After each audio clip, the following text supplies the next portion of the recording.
इन्नल हम्दलिल्लाह नहमदुहु व नस्तईनुहु व नस्तगफिरुहु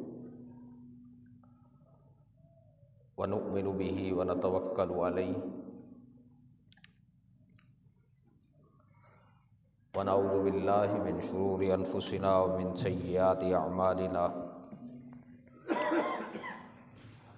मन यहदिहिल्लाहु फला मुज़िल्ल लहु व मन युज़लिल फला हादिय लहु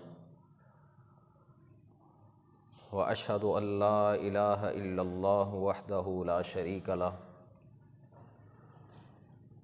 व अशहदु अन्न मुहम्मदन अब्दुहु व रसूलुहु सल्लल्लाहु अलैहि वसल्लम।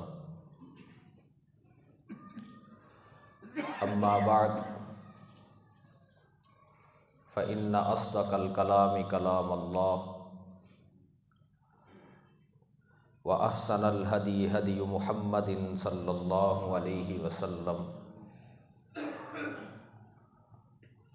व शर्रल उमूरि मुहदसातुहा व कुल्ल मुहदसतिन बिदअह व कुल्ल बिदअतिन ज़लालह व कुल्ल ज़लालतिन फिन्नार। अऊज़ु बिल्लाहि स्समीइल अलीम मिनश शैतानिर रजीम मिन हम्दिही व नफ़्ख़िही व नफ़्सिही। या अय्युहल्लज़ीना आमनुत्तक़ुल्लाहा हक़्क़ तुक़ातिह वला तमूतुन्ना इल्ला व अंतुम मुस्लिमून। या अय्युहन्नासुत्तक़ू रब्बकुमुल्लज़ी ख़लक़कुम मिन नफ़्सिन वाहिदा व ख़लक़ मिन्हा ज़ौजहा व बस्सा मिन्हुमा रिजालन कसीरन व निसाअ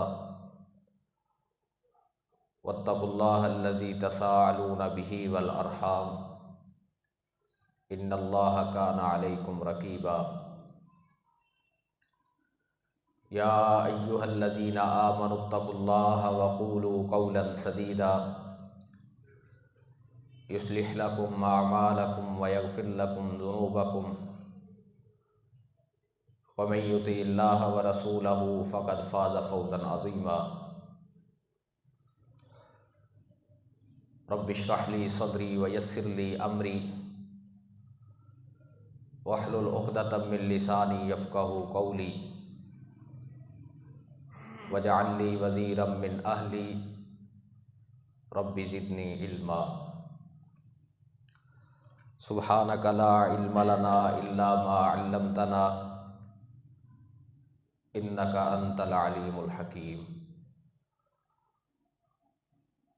क़ालल्लाहु तबारक व तआला अल्लाहु नज़्ज़ला अहसनल हदीस किताबम मुतशाबिहम मसानी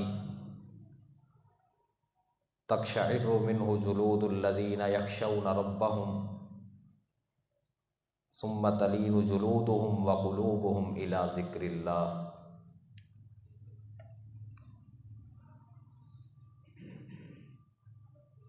सूरतुज़ ज़ुमर में अल्लाह रब्बुल इज़्ज़त ने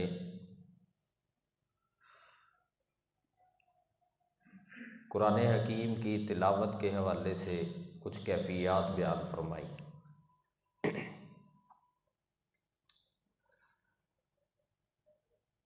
कि इससे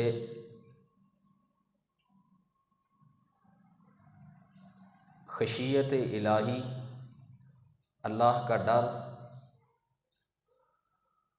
और अल्लाह के ज़िक्र की तरफ दिल में मिलान पैदा होता है।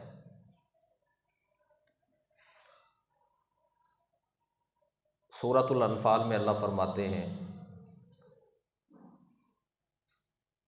इन्नमल मुअमिनूना अल्लज़ीना इज़ा ज़ुकिरल्लाह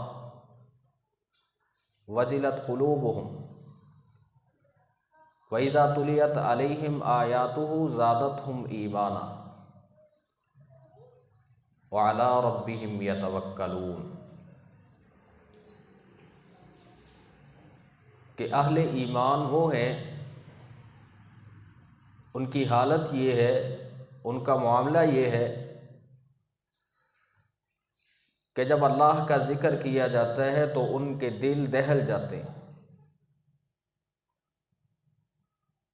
और जब आयात की तिलावत होती है तो उनका ईमान बढ़ जाता है, ईमान ज़्यादा होता है और वो अपने रब पर तवक्कुल करते हैं।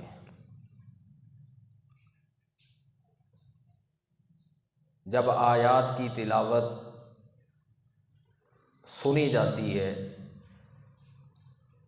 तो दिल की कैफियत बदलती है। उलमा बयान करते हैं दिल की मुख्तलिफ कैफियत हैं,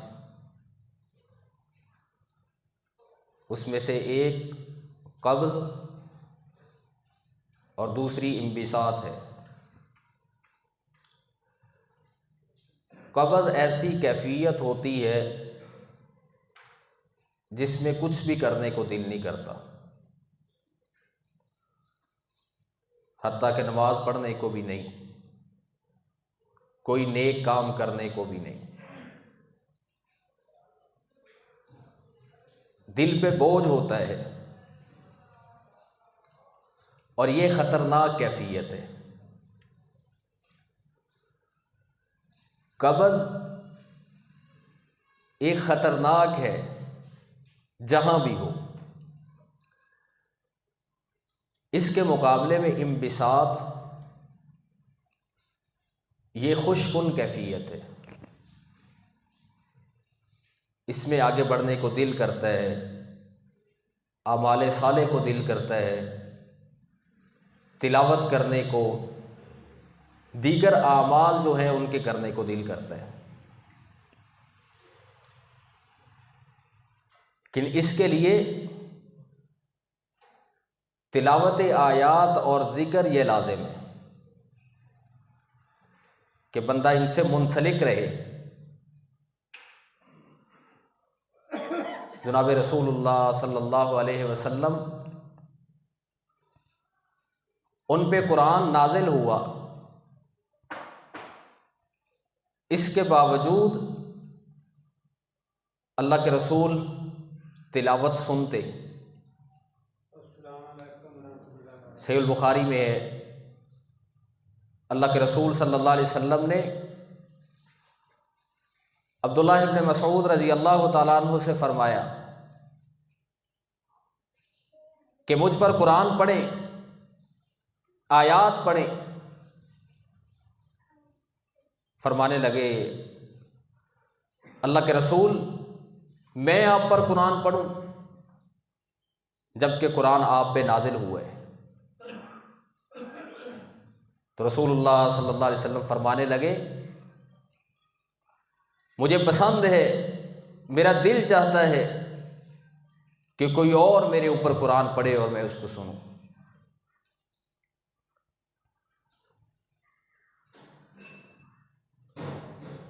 और अल्लाह के रसूल ने फरमाया, इस्तक़राउल कुरान, कि तुम 4 लोगों से कुरान पढ़ो। सहाबा इकराम में से अल्लाह के रसूल ने नाम लिए और सबसे पहला नाम अब्दुल्लाह इब्न मसऊद रज़ी अल्लाह तआला अन्हु का लिया कि अब्दुल्लाह इब्न मसऊद से कुरान पढ़ो, उनसे कुरान सीखो, उनका कुरान सुनो। अब्दुल्लाह इब्न अमर बिन आस रज़ी अल्लाह तआला अन्हु बयान करते हैं कि मुझे अब्दुल्लाह इब्न मसऊद से बड़ी मोहब्बत थी, बड़ी मोहब्बत थी अब्दुल्लाह इब्न मसऊद से, जब से मैंने उनके बारे में अल्लाह के रसूल से ये बात सुनी। अबू मूसा अशरी बयान करते हैं, अल्लाह के रसूल सल्लल्लाहु अलैहि वसल्लम ने अब्दुल्लाह इब्न मसऊद को कुरान की वजह से, वो छोटी उम्र में कुरान के हाफिज आलिम कारी थे, कुरान की वजह से उनको घर में आने जाने की खुली इजाज़त दी रखी थी। उनसे कहा, अब्दुल्ला तुम जब चाहो मेरे घर का पर्दा साइड पे करके मेरे पास आके बैठ जाएगा। अबू मूसा अशरी फरमाते हैं, मैं और मेरा भाई यमन से चल के एक दफ़ा अल्लाह के रसूल की खिदमत में हाजिर हुए। हमने देखा कि अब्दुल्लाह इब्न मसूद और उनकी माँ का अल्लाह के रसूल के घर में इतना आना जाना है, वो बिला झिझक आते जाते हैं। हमने समझा ये अल्लाह के रसूल के ख़ानदान में से हैं, आपके घर के फ़र्द में से हैं, घर के अफराद में ये लोग शामिल हैं। जनाब अलकमा रहमहुल्लाह एक दफ़ा शाम में गए, मस्जिद में गए, 2 रकअतें पढ़ने के बाद दुआ की कि अल्लाह मुझे कोई अच्छा साहिब अता कर। मैं शाम में सफ़र करके आया हूँ, मुझे कोई साले आदमी मिला दे, मुझे कोई नेक आदमी मिला दे,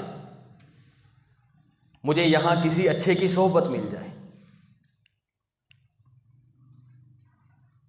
कहते हैं मैंने दुआ की, दुआ करने के बाद मैं जाके कौम में बैठ गया, लोगों में बैठ गया। अचानक मेरे साथ एक आके बुजुर्ग बैठे,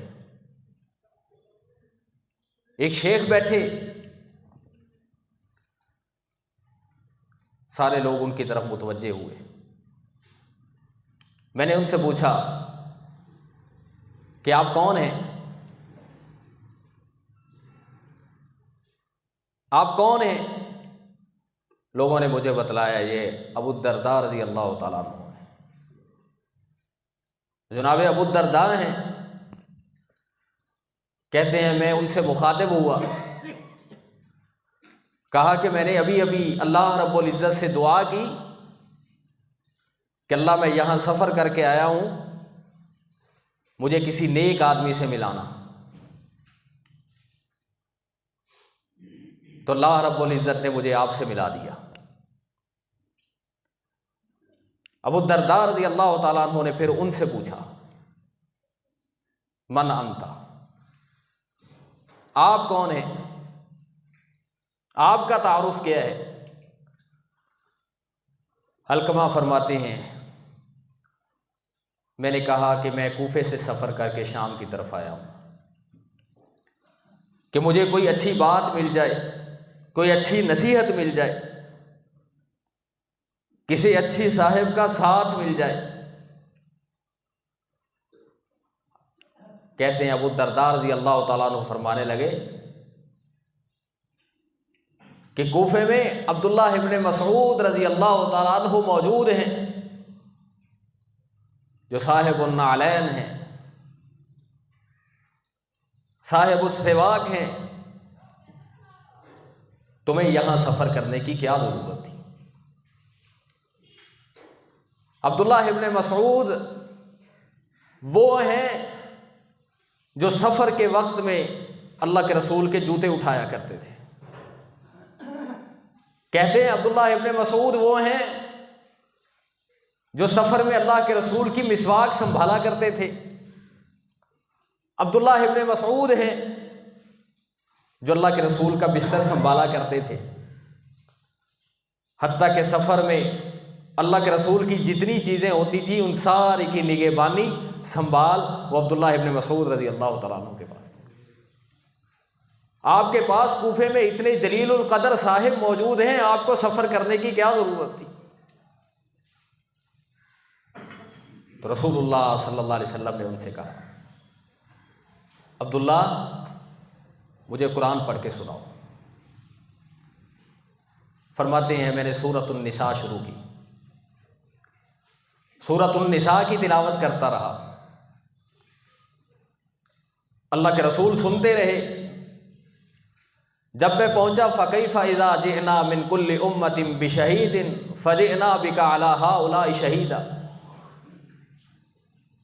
अल्लाह के रसूल ने मुझे इशारा किया बस बस अब्दुल्लाह इब्न मसूद रुक जा, अब्दुल्ला रुक जा। कहते हैं मैं रुका, अल्लाह के रसूल की तरफ देखा, रसूलुल्लाह सल्लल्लाहु अलैहि वसल्लम की आंखें झुकी हुई, और कायनात के इमाम ज़ारो कितार रो रहे थे, ज़ारो कितार रो रहे थे। अल्लाह के रसूल की कैफियत ये थी। फरमाया अब्दुल्ला से कुरान सुना करो। दूसरा नाम लिया अल्लाह के रसूल ने, सालिम मौला अबी हुज़ैफा, बड़े जलीलुल क़द्र सहाबी हैं। तीसरा नाम लिया जुनाब रसूलुल्लाह ने उबई इब्न उक़ाब का कि तुम उनसे कुरान सुना करो।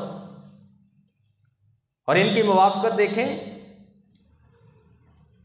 अब्दुल्ला इब्न मसूद से अल्लाह के रसूल ने कहा मुझे कुरान सुनाओ, और उबई इब्न उक़ाब को अल्लाह के रसूल ने खुद कुरान सुनाया।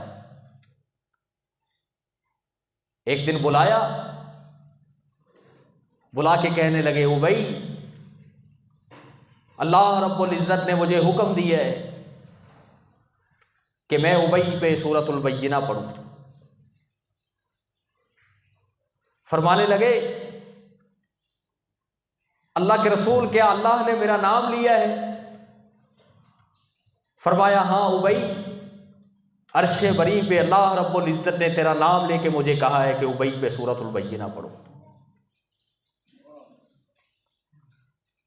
उनकी शान के क्या कहने। चौथा नाम लिया अल्लाह के रसूल ने जनाब मुआज़ इब्न जबल रज़ी अल्लाह तआला अन्हु का। ये वो सहाबी हैं जिन्होंने रसूलुल्लाह की हिजरत से पहले, मदीना आने से पहले हज के मौके पे उक़बा की बैत में शामिल हुए थे,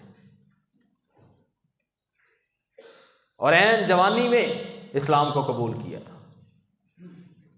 अल्लाह के रसूल ने फरमाया, हुक्म दिया कि इन 4 अफराद से कुरान सुना करो, इनसे कुरान सीखा करो। और कुरान ये अल्लाह की रहमत का ज़रिया है।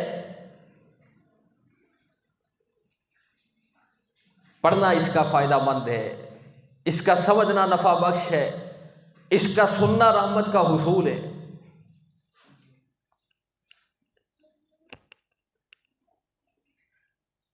और अब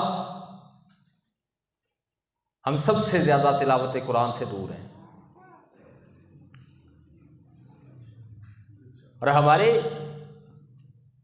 सुनने सुनाने का अंदाज भी ये होता है। साहिब कुरान सुना रहे होते हैं और आवाम की कैफियत क्या होती हैं, वाह वाह की आवाज़ें आ रही होती हैं। देखिए अब्दुल्लाह इब्न मसूद रज़ी अल्लाह तआला अन्हु के सुनाने की कैफियत और अल्लाह के रसूल के सुनने की कैफियत। अल्लाह के रसूल सुनते और ज़ारो कितार रोते। अल्लाह के रसूल वाज करते, सहाबा इकराम उनकी कैफियत तब्दील हो जाती, और हम कुरान सुनते हैं, हमारी कैफियत क्या होती है। हमारे नात खां हैं हज़रत मुजद्दद अल-अफ़सानी रहमतुल्लाह अलैह से किसी ने सवाल किया, उनके मकतूबात में नकल है कि नात खानी के बारे में क्या कहेंगे आप, क्या हुक्म है? फरमाने लगे ये अंबिया का शेवा नहीं है। वमा अल्लमनाहु शेर वमा यंबग़ी ला, अल्लाह ने जुनाब रसूलुल्लाह को कहा हमने आपको शेर नहीं सिखाए, और ये आपके लायक भी नहीं है, आपके लायक भी नहीं है। हमारे सामीन की डिमांड भी यही है कि स्टेज से मज़े लिए जाएं, शेर व शार सुने जाएं, वही छल्ले आएं, वही बातें हों। आप सोशल मीडिया से कनेक्ट हैं तो देखें कि आपके जो अफराद इस शोबे को जानते हैं या जिनकी पसंद ये है कि वो किसी दीन के काम से जुड़े हों, उनकी सबसे पहली तरजीह क्या होती है कि वो साहिब सिलेक्ट किया जाए जो सबसे ज़्यादा शेर सुनाता है, जो सबसे ज़्यादा शेर सुनाता हो। बल्कि हम डिमांड करते हैं कि हमें वो साहिब आके तकरीर सुनाए जो सबसे ज़्यादा शेर सुनाता हो। और अल्लाह रब्बुल इज़्ज़त ने जनाब रसूलुल्लाह से कहा, वमा अल्लमनाहु शेरा वमा यंबग़ी ला, हमने आपको शेर नहीं सिखाए और ये आपके लायक भी नहीं है। अल्लाह के रसूल के दौर में सहाबा इकराम अल्लाह के रसूल की तारीफ़ें करते थे, उनमें गुलूव नहीं था, उनमें शिरक नहीं था। जनाब हसन बिन साबित अल्लाह के रसूल की नात पढ़ते थे, व अहसन मिन कलम तरकत्तु ऐनी वाजमला मिन कलम तलिदिन निसा, कि हमने कभी आपसे हुसीन चेहरा कोई देखा ही नहीं, आप जैसा किसी माँ ने जना ही नहीं, आपसे खूबसूरत कोई जना नहीं। लेकिन इन अशार को देखें और हमारी महाफल में मिलाद के नाम पे जो अशार पढ़े जाते हैं, जो नातिया कलाम पढ़े जाते हैं, उनको देखें। मुजद्दद अल-अफ़सानी से फिर दूसरा सवाल हुआ रहमतुल्लाह अलैह, उनके मखज़ूबात में नकल है कि अगर अल्लाह के रसूल की नात पढ़ी जाए, उनके अल्फाज हैं, कहते हैं कि कुछ हवस परस्त लोग अपने हवस की आड़ में इसको नात का नाम देंगे, अपनी हवस को पूरा करने के लिए। और नातिया कलाम आप देखें, उनमें कितने साज मौजूद हैं। आप बातों पे ना जाएं, अगर इनकी तहकीक करेंगे तो भी देख लें, लेकिन उनके पीछे जो साज होता है उसमें और गाने में क्या फ़र्क रहता है, मौसीकी में क्या फ़र्क रहता है। और हम कौन से वाज की बात करते हैं, कौन सी तबलीग की बात करते हैं, कौन सी दावत की बात करते हैं। हमारे सामीईन वो भी यही सुनना चाहते हैं, उनकी डिमांड भी यही है और हमारे वाइज़ीन की भी वही है। हमें वो नसीहत नहीं लगती जो हमें सही कही जाए, हम वही बात पसंद करते हैं जो अपने मेयार के मुताबिक होती है। जो ढांचा, जो मेयार हमने दिमागों में बनाया है, अगर उस पे बात पूरी उतरती है तो वो ठीक है, अगर हमारे सांचे के मुताबिक बात ठीक नहीं तो जिसकी भी है वो दीवार से परे। तो इस्लाम की तरजीहात, जनाब रसूलुल्लाह सल्लल्लाहु अलैहि वसल्लम की कैफियत, वो तरजीहात ये नहीं है जो हमारे सामीईन की हैं। कुरान को पढ़ें, कुरान को समझें, कुरान को सीखें, अल्लाह रब्बुल इज़्ज़त की बातें सुने, ताकि वो हमारे अत्हार, हमारे दिल, हमारे कुलूब, हमारे अज़हान उनसे मुस्तफ़ीद हो सके, उनसे नफ़ा हासिल कर सकें। तो अल्लाह के रसूल की सिमातों में, सुनने की चीज़ों में जिनकी अल्लाह के रसूल ने डिमांड की, अल्लाह के रसूल ने कह के सुना, वो कुरान था। इसलिए अब आप इस बात की तरफ तवज्जो करें। अल्लाह ताला हमें इस बात को समझने की तौफीक दे, जब तक ज़िंदा रखे इस्लाम की हालत में, ईमान की हालत में ज़िंदा रखे, मौत आए तो ईमान की हालत में शामिल।